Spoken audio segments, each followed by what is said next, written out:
Hey, what's going on everyone? In this video, I will show you how to chat in World of Warships.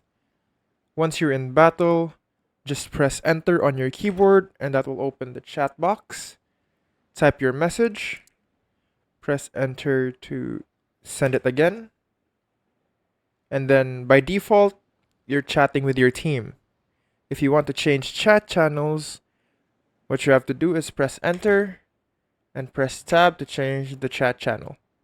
This switches between team chat to all, which means your enemies will also see it, or division chat if you're in a division. You can also use quick messages by holding the B button on your keyboard and then select the message that you want to say, for example, smoke screen. And then also you can open up chat in port. So I will just have to abandon the battle here.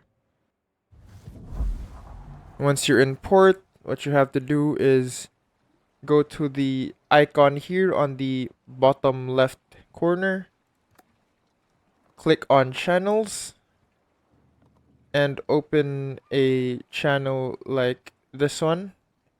Let's double click that, and it will open up a text channel or a chat channel. You can type here whatever you want, and then press enter to send.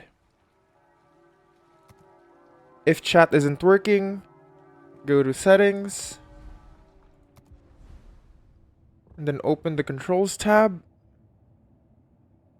Click on communication and make sure chat is enabled and the key is set to enter. And that's it. That is how you open chat in World of Warships.